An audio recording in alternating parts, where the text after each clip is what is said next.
for the first time, the purpose of today's class and every day's class is to basically take your entire body joint for joint through its entire range of motion, okay? So the purposes of, gradually improving your mobility over the next 8 to 10 to 12 weeks of having done this class every day. Now, I appreciate that I'm not on all the time, 3 to 4 times a week, but as long as you're hitting your movements 5 to 6 days a week, you will start to feel progress, and it can be from as quick as a week or 2 weeks. The feeling of pain or the feeling of discomfort and tightness starting to improve. But realistically, it'll take around 8 to 10 weeks for anything to start happening that'll last. Okay. So the purpose of today's class is to go nice and gently through our range of motion, or exploring the range of motion gently, is what I say. So we're not looking to slam our joints. We're not looking to go really super hard and tough. We're going to hit 5 reps roughly, 5 to 6 of each joint. As we're getting further into the reps, 3, 4, 5, you can start to squeeze a wee bit more, you can start to lock your body down a wee bit more, but ultimately this is a nice relaxed movement flow to basically get the movement juices going for the day. Okay, so I'm going to go from the kneeling position today. You can do this from standing if you want. With regard to shoulders, we're going to put the hands behind the hips. Okay, and all we're doing is we're putting the shoulder blades together, and all that's going to do is make it a lot easier for us to get through the range of motion of our neck without the shoulders creeping up the blockers. Okay, that's generally one of the reasons that people will experience nips, okay, or closing of angles. Rather than bringing the ear to the shoulder, people bring the shoulder to the ear, and over time this can contribute to neck pain, neck discomfort. So here we go, elbows put together, big circles with the chin. Down under the chest, rotating all the way across to look over that right shoulder. Drop the ear, point the chin, looking right up, hoping that one day we do see an airplane again. Keep rotating, keep rotating. Once we can't rotate anymore, bring that ear back down, bring that chin back down. And again, keep those shoulders back out of the way. Drop the ear, point the chin. Full inhale, exhale through it.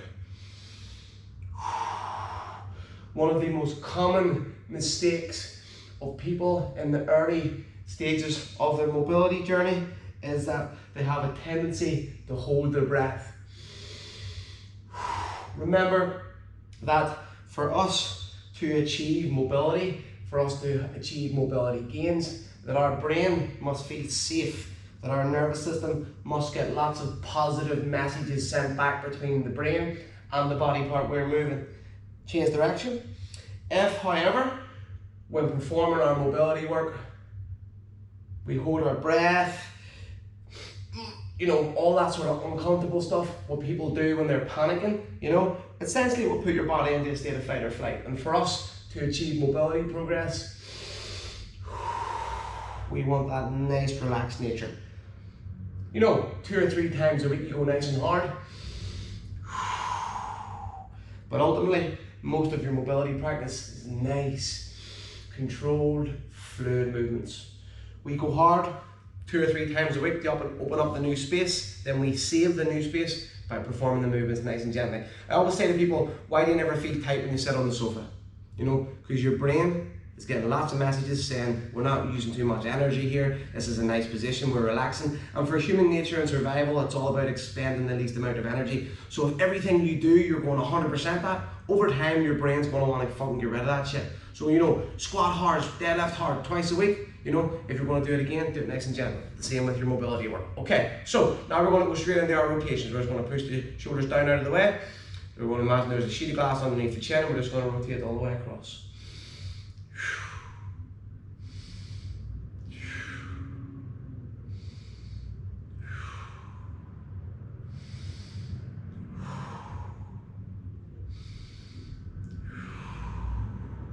Full breathe.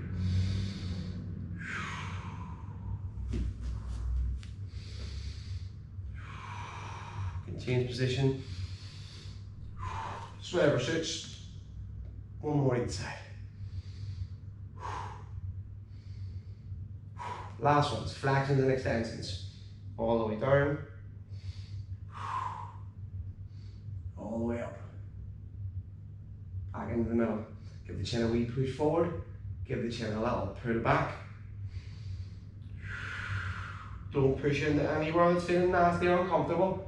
If anybody is getting any nips or uncomfortability, Just make it a little easier. Forward, back, keep it back, turn down. Don't push it, it feels nasty.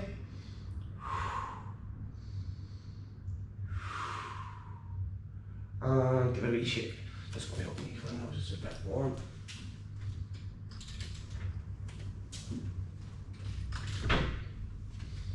Okay folks, so now we're going to go into a bit of a what's called a nerve glide.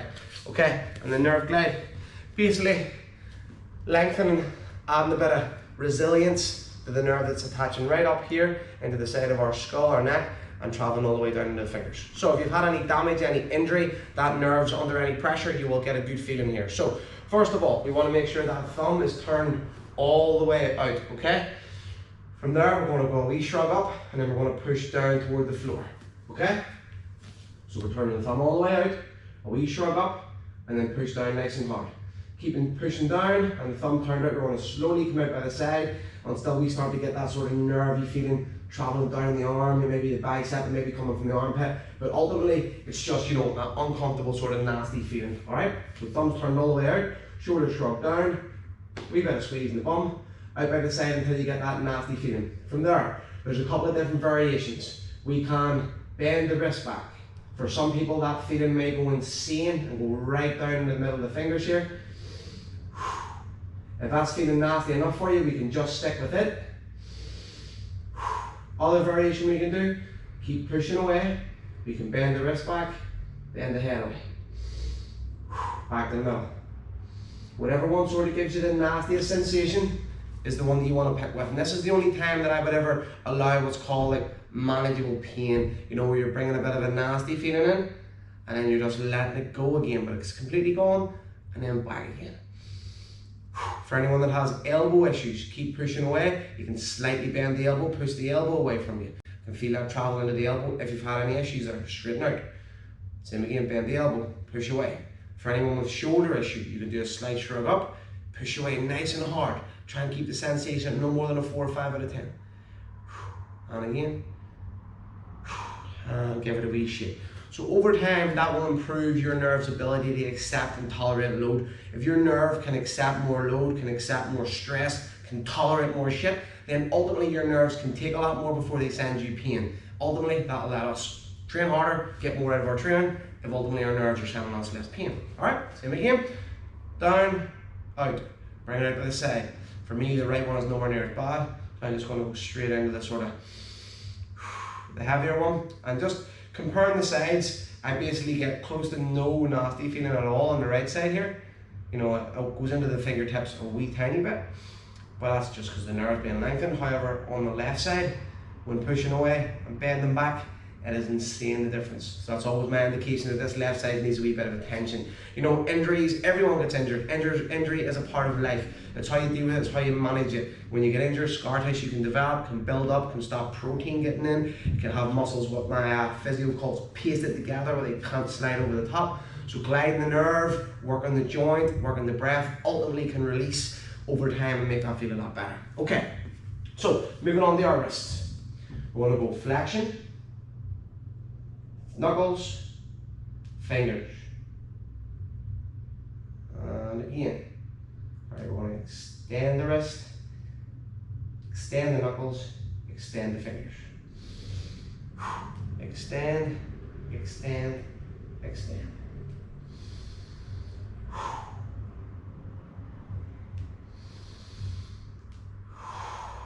Constantly breathing.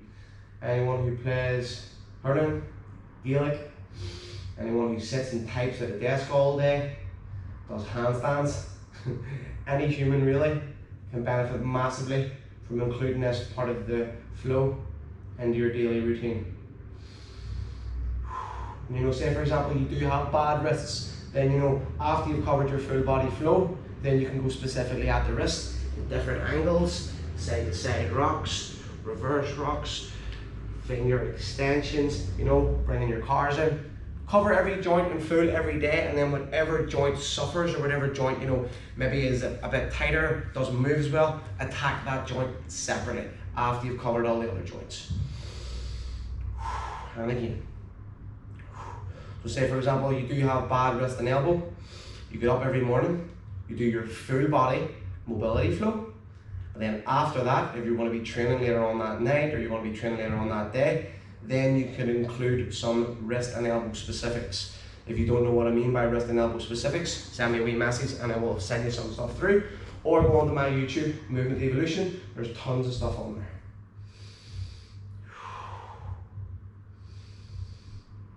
Keep the elbows locked here.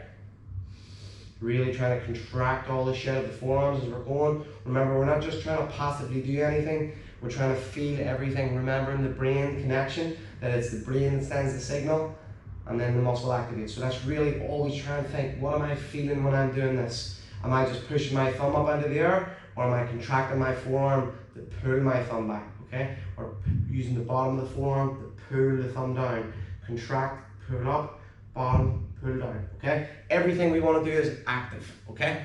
Active gets remembered, passive gets forgotten, and takes way too much fucking time. If you like passive stretching, all that shit, be my guest. But for me, it's just way too time consuming. I don't have time to do a 2 to 3 minute stretch for every body part every day. The argument that I have is that if you move those joints every day, as opposed to stretching them every day, ultimately you'll get more progress, and ultimately you'll spend a lot less time doing it. So our wrist car, remember we have the 90 degree in the elbow here. We set a pint of water, glass of water on the forearm, and as we're going through the range of motion of the wrist, the forearm does not go up and down. More importantly, it does not rotate. Okay, 2 more. And change direction.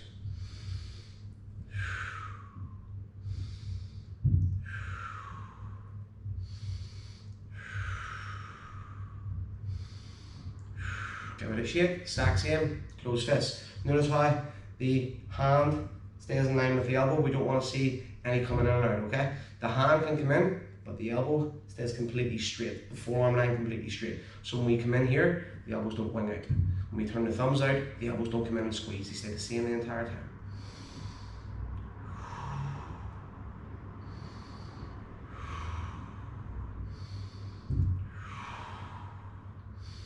Change direction.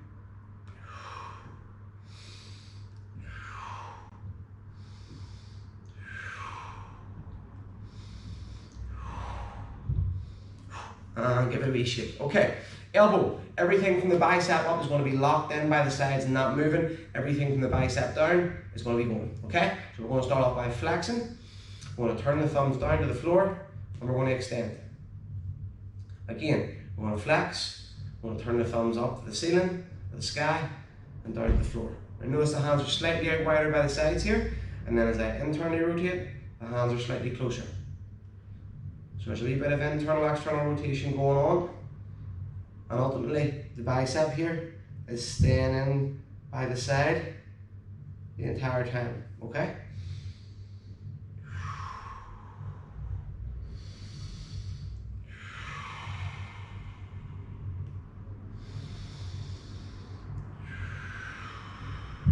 Three more. Some joints are just so easy to move compared to others. That's your indication that that joint doesn't necessarily need a whole pile of attention. If, for example, say you move onto the hip car and you go, fuck, the amount of work in this is insane, then that's your indication that you need to be working that, okay?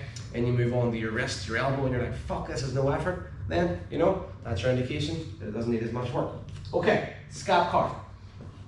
Set the bum back on the heels. We're going to have the elbows locked and we're going to run through the 4 motions of the shoulder blades, which is forward, up, back, and down, okay?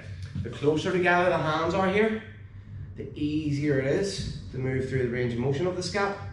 The wider, the more we're challenging the brain as well as the scap. All of a sudden, from here, pushing forward's easy, but when your hands are out by your side, how do you push forward? You have to learn to use the scap as opposed to the hands, okay? But initially, we can certainly go here to make it a bit easier. And I would even have clients practice single arm, where one at a time goes, build the weak side, the side that has less connection, the side that feels like it has less control, and then layering the good sit. Okay, so I'll show you from the back. Here we go. So we're going to go double it up for the purpose of the class. Go wide if you want to. Start easier. Go wider if you want to. Or if it's really hard, just stay close together. So we'll go forward, up, back, down, forward, up, back, down, forward, up, back, down, forward.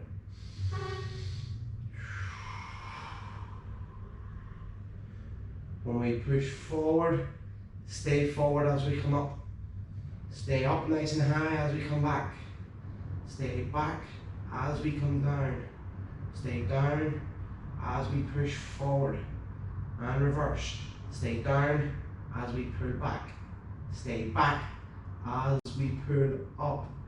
Stay up as we push forward. Stay forward as we push down. Stay down as we pull back.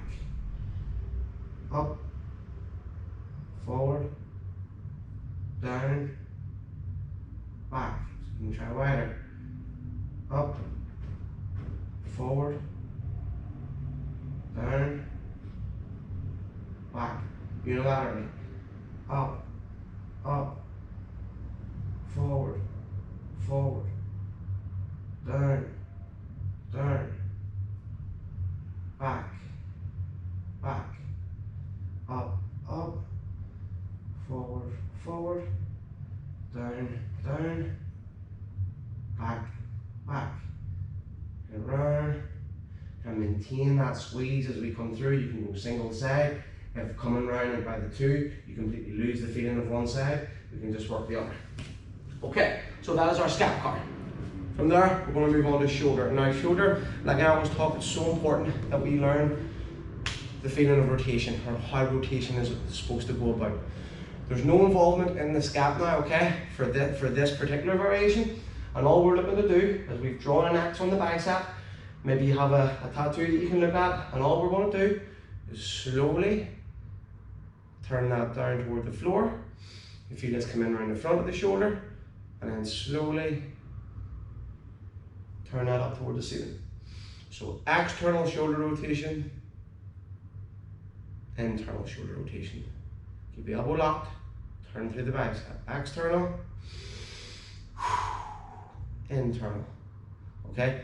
No letting the shoulder shrug up and elevate. As we're doing external, don't let the lats come into it. Side bend as you're doing it. Try and have all the motion and movement here come through the shoulder. Okay, so elbows are locked. Going single arm if we were, the arm comes all the way across and past the jawline. However, for the purpose of the class, we're going to double it up and we're just going to do the best we can. So arms coming across the top, we're reaching toward the ear. Now if you feel tight, go easy for your first rep. And once you feel the tightness, you're just gradually and slowly coming out by the side, okay? So from here, we're gradually, slowly coming down. Once we get into that T-like position, we're going to turn those biceps to the floor like we just did. And then we're going to bring the arms on up behind us into shoulder extension. And again, reversing the move. Palms are facing toward the ceiling. We're reaching through the triceps and the lats. Once you feel your first biting point, nice and smoothly, turn that bicep up toward the ceiling. And back in the front. Change whatever arm's on top. Try and push the arm a little bit further past the ear this time if it feels good. If it feels nasty, just come on down nice and slowly by the sides. And once you get to that T-like position, keep reaching behind. Turn those biceps to the floor and bring the arms out the back into shoulder extension. And again, halfway point. Squeeze the triceps and the lats. Don't let it push you forward out of position. Don't let the shoulders creep up, okay? Keep your shoulders down and back. We're lifting up through the triceps and the lats. Get to that biting point, hold it. Smoothly turn the bicep back up toward the ceiling. Nice breathing. Change whatever arm's on top. Here we go. Reaching. Biceps going past the jawline, reaching past the ear. If it's feeling good, push it a wee bit further. If it's feeling nasty, just reduce the range of motion. Keep reaching behind. Turn those biceps down toward the floor, out the back and the shoulder extension. Halfway point, palms are facing out. Reverse, don't let the arms wing out by the sides. Keep them in as tight as you can. Get to your biting point. Smoothly turn that bicep back up toward the ceiling. And again, we'll do the last two from the back. Here we go, we'll change whatever arms on top. Reaching past the ears if you can. Don't let the lower back go here, okay? Don't let it push you into a low back bend. Keep your little balls of stomach, imaginary balls of stomach, reaching, reaching. Turn those biceps down toward the floor. Squeeze on at the back and the shoulder extension. Don't let it push you forward. Halfway point. And reversing. Triceps and lats. Squeezing. Resisting that temptation to push too much. Just getting a nice feedback. And we're coming out and round. Last one. Here we go. Arms past the ear. Pushing past the jawline if it feels good. Reaching behind. Keep reaching, keep reaching. Slowly turn the biceps down toward the floor. Squeeze the shoulders on at the back and the shoulder extension. Last rep. Here we go. I'm starting to get a little bit burny here, so I'm just going to go really easy this one. No pushing at all. If you want, you can go one side, other side, and then coming back around.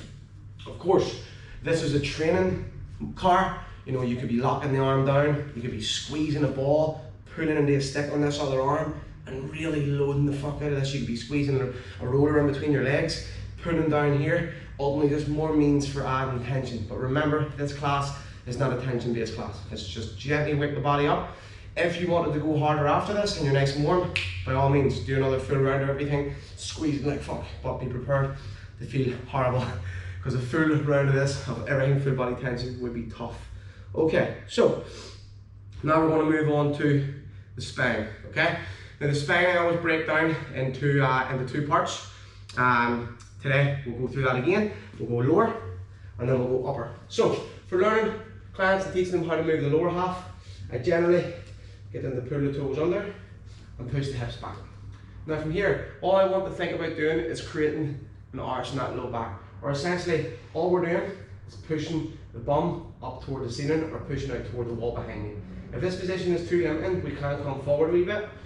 Doesn't make it a little bit easier. Now from there, all we're doing is we're thinking about those balls to the belly button, or for the girls, the imaginary balls. Alright, and all that is the tailbone pulling down in between the legs, and from there, the lower back starts to go from an arch to a round. Get as much movement out of it as you can, hold it, and then slowly reversing and losing it again. Move around if you need to get a bit more comfortability, and again, lower back, and then untuck. Tuck, balls the stomach, squeeze the bum, tailbone coming in between the legs, and then untuck. Okay, moving the upper half. Simple as the C.A.R.s we did at the start, where we do the back part, okay? Getting set at the bottom, all we do is pull the shoulders back together, okay? So literally, all we're doing, pull the shoulders together. From there, shoulders also pull to the back pocket. Head is up, head is down, push the hands through the floor, and in reverse. Shoulders, back pockets, head up, head down, push. The more you push, the more you can bring the head under.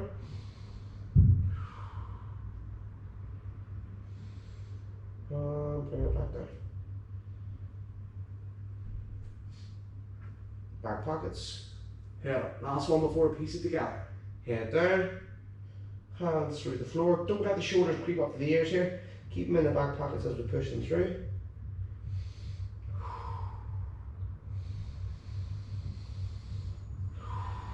Shoulders, back pockets, elbows locked, head up, stick your bum up into the air. That's us getting started. Here we go. Balls the belly button, lower back, elbows stay locked, mid back. Pause, head comes down, upper back. Just going to walk the knees back one step each, a bit more comfortable. From here, inhale, exhale, and push a little bit further if it feels good. Breaking it down. Upper back first, shoulders, back pockets, mid back, low back, keep your shoulders, back pockets, head up. Here we go. Head down, chain it up. Upper back first. Squeeze those abs, mid back. Keep squeezing those abs, lower back. Pause, inhale, exhale, push through. And reversion, lower back first. Keep pushing those hands through the floor. Don't let everything come down as one here, okay? One vertebrae at a time, nice and slowly. If you can't move anymore, pause that half, then go upper, then go back to lower, then go back to upper when the space becomes available. Not everyone will be able to seamlessly roll through. For a lot of people, you'll get a little bit of movement, they'll be shaking like crazy, you'll have to stop, pause that part, go uppers. Then when you move one, it creates space, look at my lower, for the other.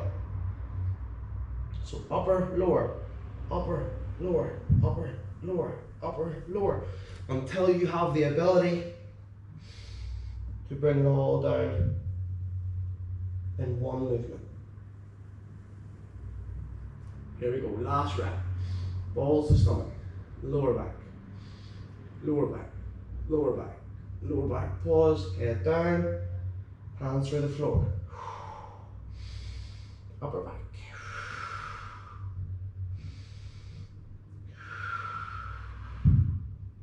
And bring it down. Reversion, lower back, lower back. Keep feeling, keep thinking. Mid back, upper back. And relax. Maybe drink water. That one is particularly sweaty. Now, I always chat about why the spine is so important, and I actually posted about this last week as well. You think about it, you know, you lose a limb, you lose an arm, you lose a leg, you lose a foot.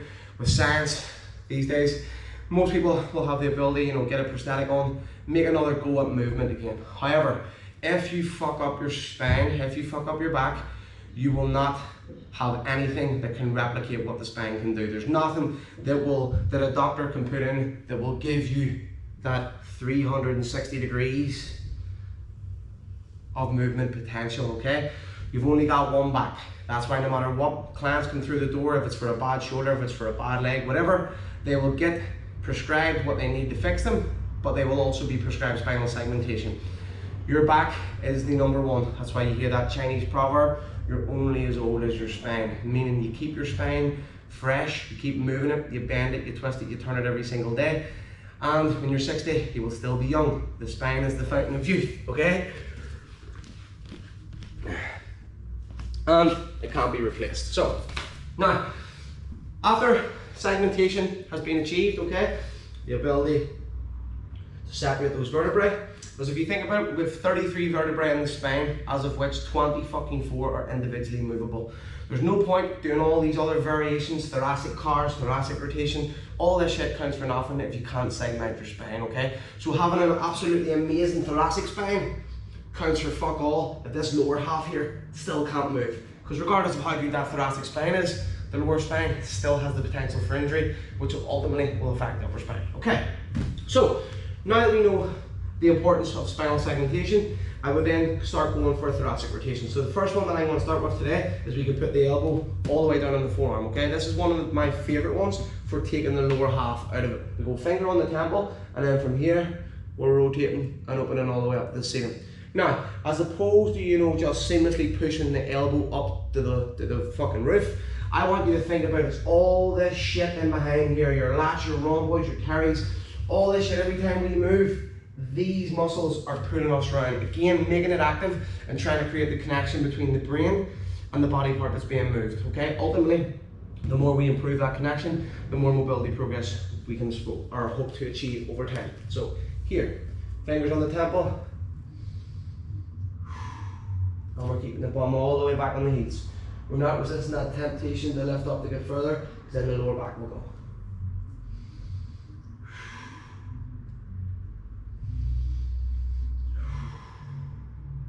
okay? That will be variation 1. Variation 2 will be here.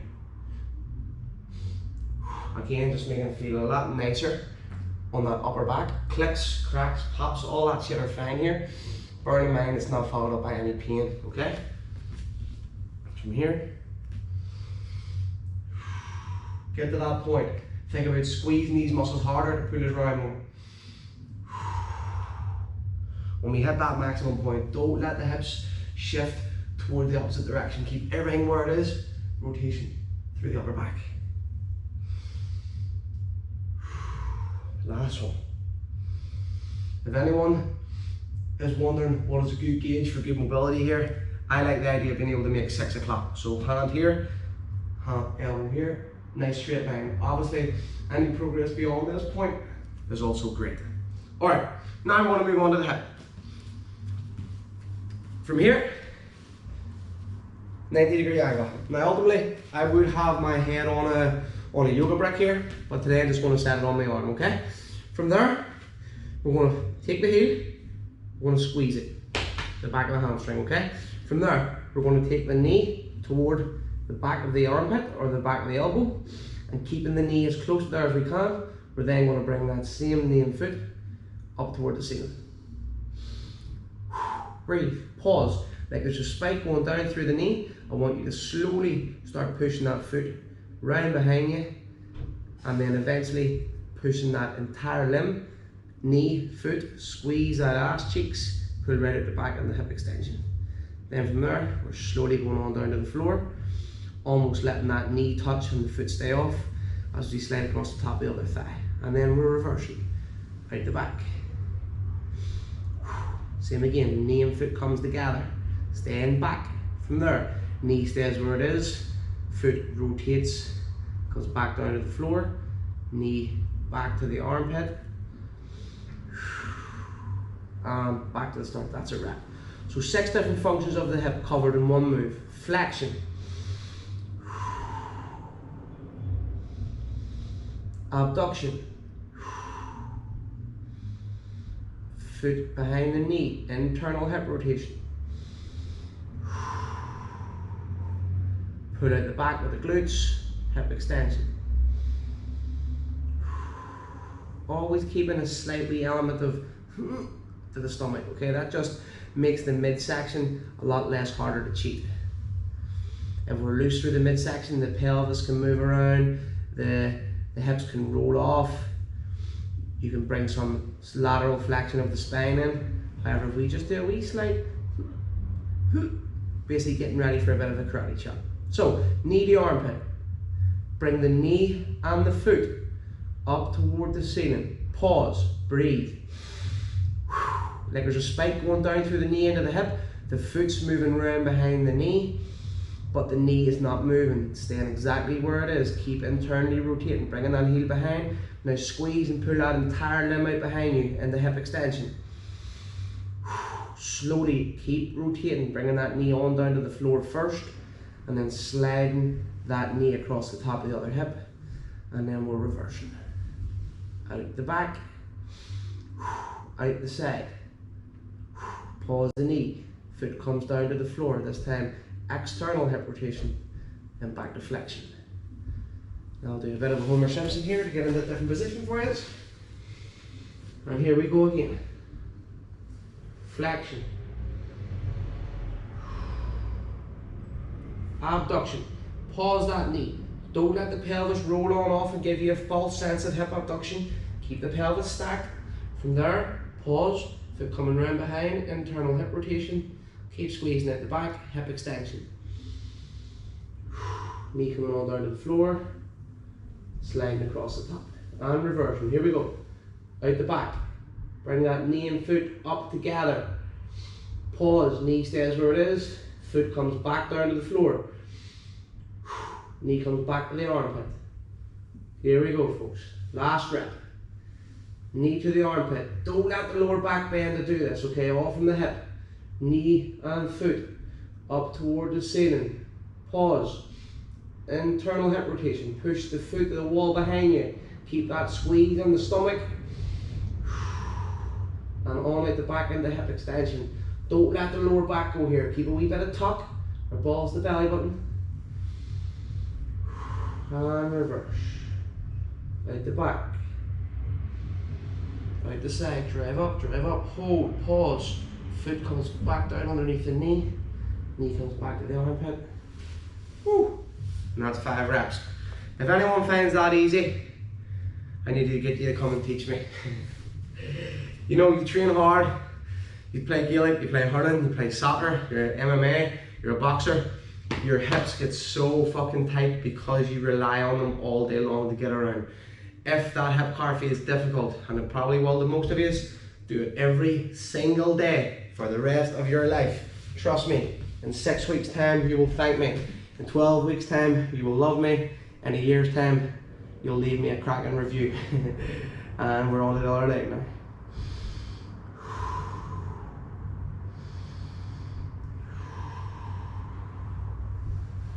It's completely normal now for the leg that's on the bottom to still be working here because it's supporting the lower half. Don't be worrying if it's still burning up, you haven't caused any damage. I don't think so anyway. Knee and foot to the ceiling, pause the knee, foot coming around behind, squeeze those hips right out the back into hip extension. Knee on down to the floor, and then we're reversing. Right at the back, knee and foot, nice straight line up together, pause, knee stays where it is, this time foot comes down to the floor, knee comes back to the armpit.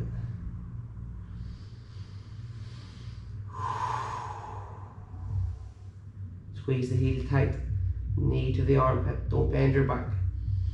Knee and foot in a nice straight line, moving up toward the ceiling, pause. Knee stays where it is, this time foot going behind, up toward the ceiling basically. Then from there, squeeze the hips on out the back. And knee coming on down to the floor, a little bit lower than the heel. Notice it will come down together. We're really firing our adductors here, you're feeling this in the groin. And again, out the back. Out the side. Pause. Knee stays where it is, this time foot coming down to the floor. And knee back to the armpit. Here we go. Flexion. Abduction. Internal rotation. Out the back and the hip extension. Knee on down to the floor. Hip adduction. And back to hip flexion. And reverse. Hip extension again. Hip abduction again. This time hip external rotation. And knee back to the armpit.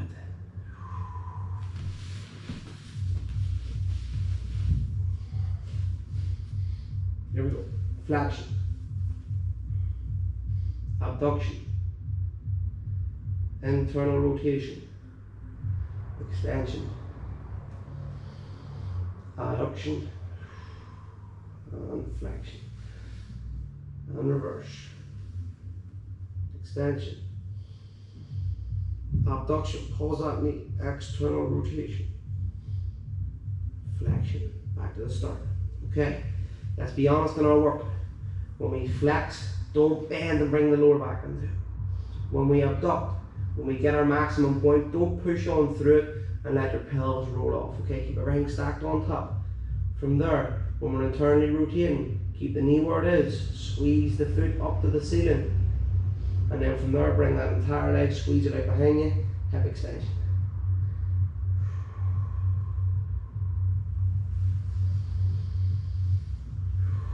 Extension, don't let the lower back go, keep a wee bit of tuck. Abduction, external rotation, flexion. Last one, here we go, flexion, abduction, internal rotation, extension, adduction. Reverse, extension, abduction, external rotation, flexion, and almost there. We're going to do some hip circles. We're going to do our knee and our ankle, and that's it. I appreciate It's been a bit longer today. Anyone who's waiting on me for a Zoom class, I will be on very, very soon.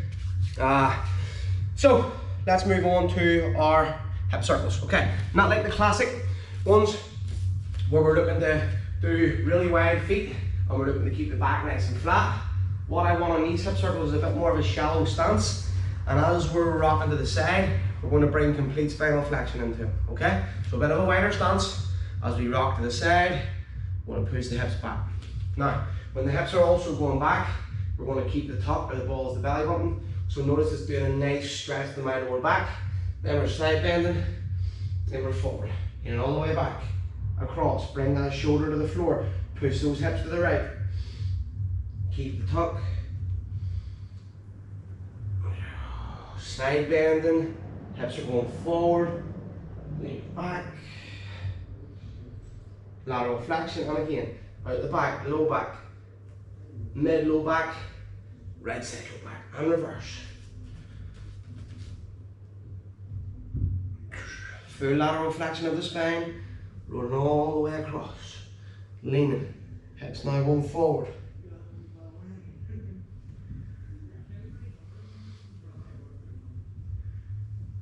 And keep rocking and rolling, good. And giving it a wee shake. So, you can go wider and keep the back flat if you want to focus solely more on the hip, or feet closer together and let the low back flex and extend to bring more spinal into it, okay? So, knee, nice and quick, get through this last wee bit. Foot coming up, we're going to rotate to the outside, slide the foot along the floor.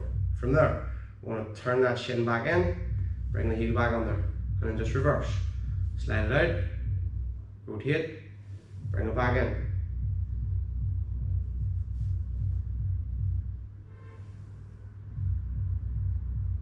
Turn, extend again. Notice how my leg's just catching a wee bit on the rubber. If you put on a wee plastic bag, you keep your sock on maybe, it'll just slide a wee bit easier for you. Back in, change direction, turn, flex, turn, extend, turn, flex, turn, extend. And we're just pausing. Foot, here, 5 rotations. 1,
2,